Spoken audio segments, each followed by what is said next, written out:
বুঝলে গিন্নি, এই রাস্তায় বেরোনোর কথা উঠলেই রাগে আমার মাথা খারাপ হয়ে যায়। এতদিন ধরে মোড়লকে বলছি রাস্তাখানা মেরামত করে দেন, কিন্তু না, কোনো কথাতেই কিছু হলো না। রাস্তা মেরামতের টাকা ঠিকই আসে, কিন্তু সবই ওই মদন আর মোড়লের পেটে ঢোকে, কিন্তু রাস্তা আর ঠিক হয় না। এখন আমি এই কাদামাটি পেরিয়ে মাছের ঝুড়ি নিয়ে কিভাবে হাটে যাব বলো তো দেখি। আমরা গরিব মানুষ, আমাদের রাগ কষ্ট কি আর তারা দেখবেন গো? গরিবের কষ্টের কথা যে কেউ ভাবে না। তুমি এসব নিয়ে আবার কিছু বলতে যেও না, অন্যদের মতোই চুপ থাকো, নয়তো আবার বেশি কিছু বললে নিজেদেরই সর্বনাশ ডেকে আনবে। সর্বনাশ হোক, তবুও আমি আর চুপ করে থাকবো না। আজকে বিকেলেই আমি ওই কাদার রাস্তার মাঝখানে মাছের বাজার বসাবো, সবাই দেখুক মোড়লের উন্নতির চেহারা। পাগল হয়েছ নাকি? বিমল লোকটা কেমন তুমি জানো না বুঝি? এমন শয়তানি মোড়লকে কেউ কি চ্যালেঞ্জ দেয়? সে যদি রেগে গিয়ে আমাদের ওপর ঝাঁপিয়ে পড়ে, তখন তখন কি হবে একবার ভেবে দেখেছো? ওর ভয় পেয়ে ঘরে বসে থাকলে চলবে না। গ্রামের সবাই যদি চুপ করে থাকে, তবে এই গ্রামের উন্নতি কখনোই হবে না। কাউকে না কাউকে প্রতিবাদ শুরু করতেই হবে, আর আমি একাই শুরু করব এই প্রতিবাদ। আমি চাই মানুষ বুঝুক অন্যায়ের বিরুদ্ধে প্রতিবাদ করতে হয় কিভাবে। যা করবে সাবধানে করো গো, এই তুমি ছাড়া আমার কিন্তু আর কেউই নেই। এত চিন্তা করো না গিন্নি, আমি আসছি।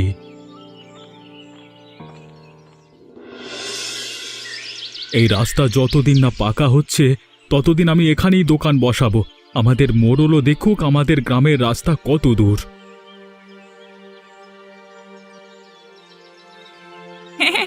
কি গো নিমাইদা, পাগল টাগল হয়ে গেলে নাকি? এইভাবে রাস্তার মধ্যেই মাছের দোকান নিয়ে বসিয়ে দিলে বিমল দাদুর লোক দেখলে কি হবে এবার ভেবে দেখেছো? দেখুক আর না দেখুক, দেখার জন্যই তো এখানে বসেছি। আর এটাকে তুমি রাস্তা বলছো দীপক? এটাকে আসলেই কোনোভাবে তোমার রাস্তা মনে হয়? সেই বছর কত করে তো বর্ষায় এই রাস্তার এমন দশাই হয়, আমরা সাধারণ মানুষ কি বা করতে পারি? এই সব কথার জন্যই অসাধু মোড়ল আরও বেশি অসাধু হয়ে যাচ্ছে। রাস্তা সংস্করণের জন্য প্রতি বছর বাজেট আসে, কিন্তু রাস্তা আর মেরামত হয় না। সে টাকাগুলো তাহলে কি হয় বলো তো ভায়া? তোমার সাহস দেখে আমি অবাক হয়ে যাচ্ছি গো নিমাইদা। স্যালুট তোমাকে, তুমি চালিয়ে যাও। তোমার পাশে কেউ থাকুক আর না থাকুক, আমি আছি। পাশে আছি বললেই হবে না দীপক, মন থেকে পাশে থেকে আর লাভ হচ্ছে না। পাশে থাকবার হলে সশরীরে থাকো। কথাটা তুমি অবশ্যই মন্দ বলনি দাদা, কিন্তু ওই কিন্তুতে গিয়েই সকলে আটকে যাচ্ছে। ছেড়ে দাও ভাই, তোমার দ্বারা এসব হবে না।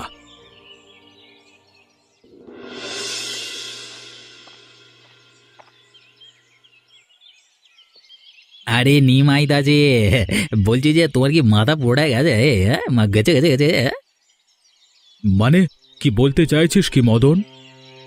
না মানে এতদিন জানতাম গোয়ার নিমাইয়ের মাথায় অল্প সমস্যা আছে, এখন দেখছি অল্প না, পুরো মাথা জুড়েই শুধু সমস্যা সমস্যা।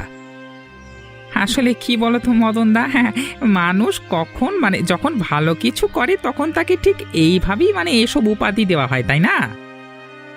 বলে রাস্তার মাঝখানে মাছ বিক্রিকে করাবে? এই, কোনো সুস্থ মানুষের পক্ষে এসব করা সম্ভব নাকি? তুই মোড়লের বিরোধী হয়ে এখানে বসেছিস কিরে? এই, তুই যেটা ভেবে খুশি হোস সেটাই ভাব, আমি আর কি বলবো।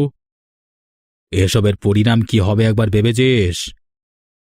তুমি তো দেখছি খোলা মাঠে ভয় দেখাচ্ছ। হ্যাঁ, আমি মোড়লের বিরুদ্ধে না মদন, আমি অন্যায়ের বিরুদ্ধে। টাকা আসে রাস্তা বানানোর জন্য, টাকা শেষ হয়ে যায়, কিন্তু কাজ দেখা যায় না। তাই আমি এখানে বসেছি। তোর চাঁদাবাজির নজিরও কি কম আছে বলবো? বেশি বাড়াবাড়ি করে ফেললি রে নিমাই, সাবধানে থাকিস। মদন দা, ভেবেছিলাম তোমাদের মাঝে আমি ঢুকবো না, কিন্তু তোমার কথাবার্তা শুনে না ঢুকে আর পাচ্ছি না। বেশি বেরো না, বুঝলে? বেশি বাড়লে কিন্তু পুরো গ্রাম তোমাদের বিরুদ্ধে যাবে। দীপক, তুই বেশি কথা বলিস না, তোরও শেষে খারাপ হতে পারে। তুই কি আমাদের হুমকি দিচ্ছিস?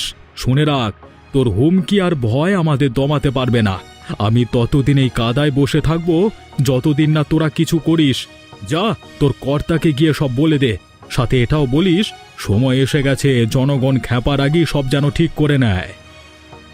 ওই তোর এই গোঁড়ামে কি কর্তা ভয় পায় রে? এই তোর যতদিন ইচ্ছে তুই এখানে বসে থাক, তাতে আমার কর্তার মানে মাথার চুলটিও বাঁকা হবে না। খারাপ করে বললাম না। তাই নাকি? ঠিক আছে, আমরাও দেখব কিসে কি হয়। তুই আমার পাশে আছিস, এটাই আমার জন্য অনেক বড় কথা রে দীপক। তোকে এসবের মধ্যে জড়াতে হবে না, তুই বাড়ি যা। না গো দাদা, আর না, অনেক হয়েছে। এদের জুলুম অনেক সহ্য করেছি, আর না। ঠিক আছে, আমিও দেখছি তোরা কত দূর যেতে পারিস।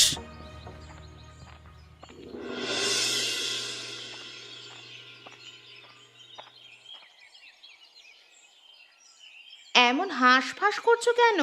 কুকুরের তাড়া খেয়ে দৌড়ে এলে নাকি? আর বলো না গিন্নি, আজকে নিমাইদা যা করলো তুমি দেখলে তুমিও হাসতে। যদি পরে আর হাসির মানে সিচুয়েশন মানে ছিল না ব্যাপারটা আর কি, তাই মানে ইংলিশ বলে ফেলছি। কেন?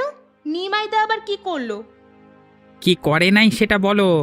আজকে ওই গোয়ার তুমি চরম পর্যায়ে চলে গেছিল। সে মাঝ রাস্তায় কাদার মধ্যে মাছে ঝুড়ি সাজিয়ে বসেছে ঠিক বাজারের মতো। তাই নাকি? আমি তো ভাবছিলাম সে শুধু মুখেই বড় বড় কথা বলে, কিন্তু সে তো আসলেই কাজ করে দেখালো গো। আরে সে একটা কি অবস্থা, কাদার মধ্যে বসেছে, তার মাথা ভর্তি কাদা, শরীর ভিজে একাকার। আর তার এসব কাণ্ড দেখে মানুষজন দাঁড়িয়ে দাঁড়িয়ে হাসছে। হাসবে কেন? দাদা তো ঠিক কাজই করেছে। আমাদের রাস্তাটা কি মানুষে চলার মতো? আমাকেও তো কোথাও যেতে হলে কাদা পেরোতে হয়। কাদায় পা আটকে যায়, শাড়ি নষ্ট হয়, কেউ তো মুখ খোলে না। অন্তত সে তো সাহস করেছে। এটা অবশ্যই ঠিক বলছো, কিন্তু ওর এই সাহস দেখে আবার মোড়ল যদি রেগে আগুন হয় তখন? ভয় পেলে চলবে? তুমিও তো তার পাশে বসতে পারো নাকি? ও বাজার বসালে তুমি তার পাশে দোকান বসাও। দুইজন হলে মানুষ ব্যাপারটা বুঝবে, তখন আরো অনেকেই এগিয়ে আসবে। আমি বাজার বসাবো? যদিও মদনকে আজ আমিও অনেক কথা শুনিয়ে দিয়েছি। একদম ঠিক করেছো। জনগণ কিছু বলছে না বলে এরা মাথায় উঠে গেছে। আমাদের পয়সায় চলবে, আবার আমাদের ওপরই খবরদারি করবে। তাহলে বলছো কালকে থেকে দাদার পাশে দোকান দিয়ে বসবো বলছো? একদম। নিমাই দাদা একা একদিন বসলে সবাই হাসবে, কিন্তু যদি তুমি তার পাশে দাঁড়াও তখন হাসির সঙ্গে সঙ্গে মানুষ ভাববে এরা তো আসলেই প্রতিবাদ করছে। তাহলে ঠিক আছে, আমিও তাহলে কালকে থেকে নিমাই দাদার পাশে বসবো, দেখি মোড়ল কি করে। হ্যাঁ হ্যাঁ, তাই করো। কর্তা, আজকের খবর শুনেছেন কিছু? আপনাকে অপদস্থ করবার জন্য নিমাই আর দীপক মিলে হাটে যাওয়ার রাস্তার ঠিক মাঝখানে বাজার বসিয়েছে। বলিস কিরে মদন, নিমাই আর সেই ছোকরা দীপক তারা একসাথে মিলে আমার পেছনে লেগেছে? আর তারা রাস্তায় বাজার বসায় কোন সাহসে? হ্যাঁ কর্তা, নিমাই প্রথমে একা রাস্তায় মাছের দোকান দিয়ে বসে, এরপর দীপক তার পাশে দাঁড়ায়। শুনেছি আগামীকাল নাকি আরও কয়েকজন সেখানে বসবে। এরা এত সাহস পাচ্ছে কি করে? কি করে আবার? ওই গোয়ার নিমাইয়ের মদদে। এই নিমাইটাকে তো কোনোভাবেই বাগে আনতে পারছি না রে, কিন্তু তারা চাইছেটা বা কি? কর্তা, তারা বলছে আমরা নাকি সমস্ত টাকা খেয়ে বসে আছি, তাই রাস্তার সংস্করণ করছি না। কে? আমার বিরুদ্ধে এত বড় ষড়যন্ত্র? আমি এর শেষ দেখে তবেই ছাড়ব। কর্তা, আমি কিছু কৌশল ভেবেছি, আপনি অভয় দিলে বলবো। ঠিক আছে, বল। কর্তা, সবার আগে আমাদের এই দুজনকে সরাতে হবে, না হলে গ্রামের বাকি সবাই তাদের দিকে ঝুঁকবে। ঠিক বলেছিস, কিন্তু এদের সরাবো কি করে? কর্তা, আপনি আগামীকাল সরাসরি ওদের দোকানে গিয়ে হামলা দেবেন। এদের অবস্থা দেখে বাকিরা আর কিছু করবার সাহস পাবে না। ঠিক বলেছিস, আমাদের তাহলে প্রথমে এদেরকেই ধরতে হবে। হ্যাঁ কর্তা।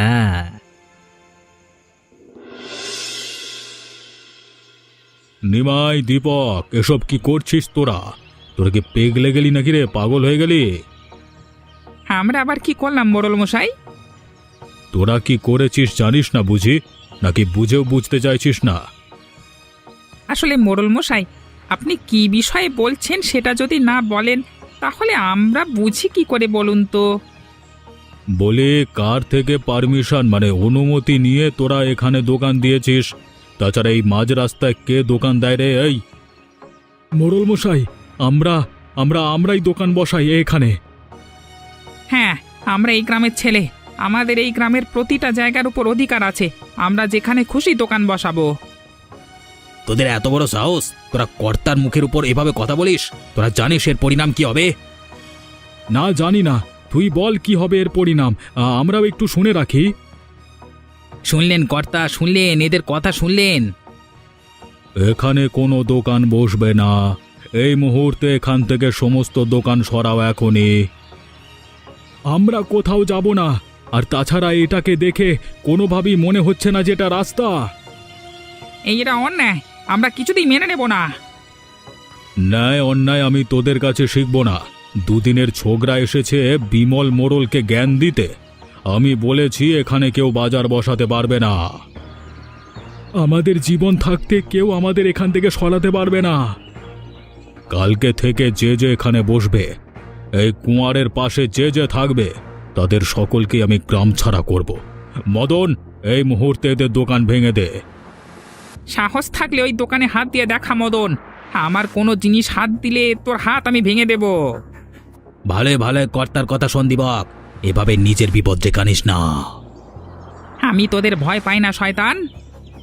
চলে আয় মদন, আমি শুধু দেখতে চাই কে কে আমার কথার অবাধ্য হয়। আগে কথা।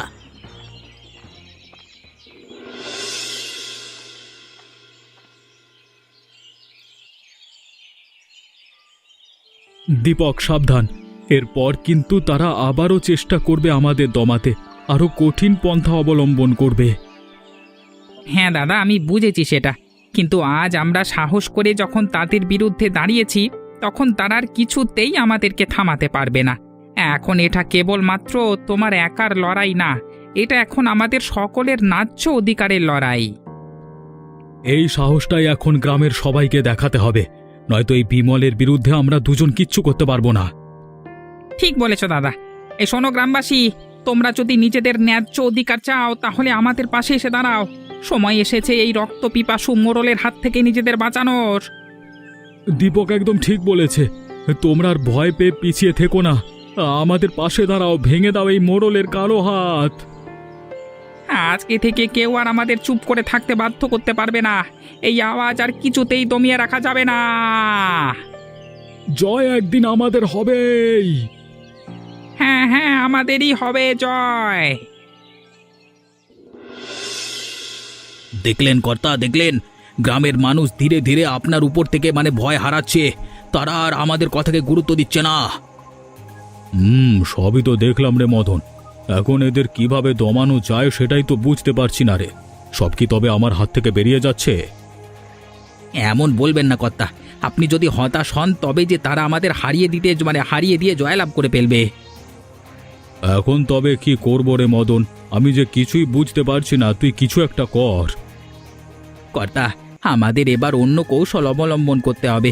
আমাদের নিমাই এবং দীপকের জন্য ভয় তৈরি করতে হবে। প্রয়োজনে তাদের পরিবারকে আতঙ্কিত করে আমরা আবার গ্রামে আমাদের প্রভাব বাড়াবো। তুই ঠিক বলেছিস মদন, প্রয়োজনে আমাদের এমনটাই করতে হবে। হ্যাঁ কর্তা, আপনি যা বলবেন তাই করব। প্রয়োজনে আমরা আরও নিচে নামবো, তবু ওদের জিততে দেব না। কালকে থেকে তবে নেমে যা। আজ্ঞে কর্তা। হ্যাঁ গো, তোমরা যে মোড়লের বিরুদ্ধে এসব করছো, আমার কিন্তু ভীষণ ভয় করছে। মোড়ল কিন্তু ভালো মানুষ নন। ভয় পেও না গিন্নি, তারা কি ভাবছে? আমরা ভয় পেয়ে বসে থাকবো? আমরা যখন একবার মাথা চারা দিয়ে উঠেছি, তখন আর কোনোভাবেই তাদের সামনে হাল ছাড়বো না। নিমাই দাদা একদম ঠিক কথা বলেছে, তুমি ভয় পেও না বৌদি, ওরা আমাদের কিছুই করতে পারবে না। তার থেকেও বড় কথা, গ্রামবাসী এখন আমাদের পাশে আছে। তবে দীপক, ওরাও কিন্তু কোনোভাবেই বসে থাকবে না। মোড়ল ও মদন এরপর যে পরবর্তী পদক্ষেপ নেবে, তা আমরা কিভাবে মোকাবিলা করব? গিন্নি, তোমাকে এসব নিয়ে চিন্তা করতে হবে না, যা করবার আমরা করব। না দাদা, শুধু আমরা লড়াই করলে হবে না, মহিলাদেরও আমাদের পাশে লাগবে। আমার মাথায় একটা বুদ্ধি এসেছে। কি বুদ্ধি? গ্রামবাসী এখন আমাদের পক্ষে, তাই এই সুযোগকে আমরা কাজে লাগাবো। আর সেখানে মেয়েদেরও প্রয়োজন হবে।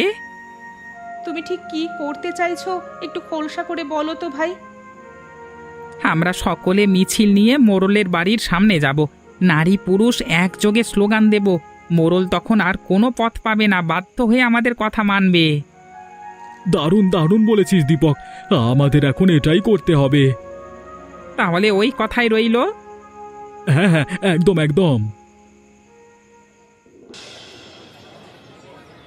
আমরা চুপ থাকবো না। এই কাদামাখা রাস্তা, গ্রাম সব কিছুই মোড়লের অমানবিক উদাসীনতার ফল। আজকে আমরা আমাদের দাবির কথা সবাইকে জানাবো। হ্যাঁ, আমাদের স্লোগান হোক, এক দফা এক দাবি, রাস্তা সংস্করণ। আর কেউ আমাদের ভয় দেখাতে পারবে না। আমরা একসাথে থাকলে কেউ আমাদের থামাতে পারবে না। আমাদের দাবি একটাই, চাই রাস্তা সংস্করণ। সবাই শুনে রাখুন, ভয় আর নয়, হোক প্রতিবাদ। আমরা চাই রাস্তাঘাট ঠিক হোক, জলাবদ্ধতা দূর হোক, আর গ্রামের মানুষ যেন নিরাপদে চলতে পারে। আমরা একসাথে থাকবো, কেউ বাধা দিলে আমরা সবাই একসাথে তাকে প্রতিহত করব। আমাদের এই এক দফা এক দাবি মানতেই হবে। হয় দাবি পূরণ, নয় মোড়লের পতন। কি বলো তোমরা? হ্যাঁ হ্যাঁ, আমরা সকলেই একমত। কিরে মদন, তোর কর্তাকে বল বেরিয়ে আসতে। এভাবে গর্তে লুকিয়ে থাকলে হবে? মোড়ল মশাই, বেরিয়ে আসুন, আর লুকিয়ে থাকবেন না। গ্রামবাসী সকলেই আপনার বাড়ির সামনে দাঁড়িয়ে। আমাদের এই এক দফা এক দাবি মানতেই হবে। হয় দাবি পূরণ, নয় মোড়লের পতন। কি বলো তোমরা? বেরিয়ে আসুন মোড়ল মশাই, বেরিয়ে আসুন।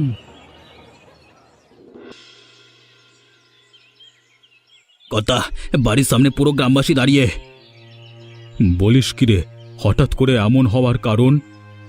কারণ এই গোয়ার নিমাই আর দীপক, ওরা পুরো গ্রামবাসীকে আপনার বিরুদ্ধে উস্কে দিয়ে এখানে এনেছে।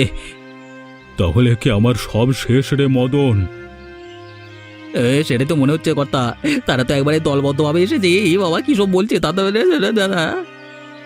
এ আবার নতুন কোন বিপদে পড়লাম রে মদন? কথা, আপনি বলুন এবার কি করা যায়? আমরা যে যত চেষ্টা করেছি সবই তো ব্যর্থ হয়েছে। নিমাই, দীপক আর তাদের পেছনে পুরো গ্রাম, কেউ আমাদের কথা শুনছে না। তাদের এবার ঠকাবেন কি করে? আর কোনো পথ নাই রে মদন। আমি বুঝতে পারছি এখন আর আমাদের পক্ষে জনগণের বিরুদ্ধে লড়াই চালানো সম্ভব নয়। তারা এখন একজোট বেঁধেছে, এদের আর কিছুতেই দমিয়ে রাখা যাবে না। তাহলে কর্তা, আমরা কি হেরে যাচ্ছি? আমাদের সম্মান, আমাদের অহংকার সব শেষ। হ্যাঁ মদন, এখন আমাদের জনগণের সামনে হার মানতে হবে, নয়তো সবকিছু শেষ হয়ে যাবে। আমরা এবার চুপচাপ তাদের দাবিকে স্বীকার করব। বুঝলাম কর্তা। তাহলে চলুন কর্তা, তাদের মুখোমুখি হয়ে তাদের এই কথাটা জানিয়ে দিন। বাড়ির বড় গেটটা খুলে দে মদন, ওরা ভেতরে আসুক, আমি ওদের সাথে কথা বলবো। আগে কর্তা।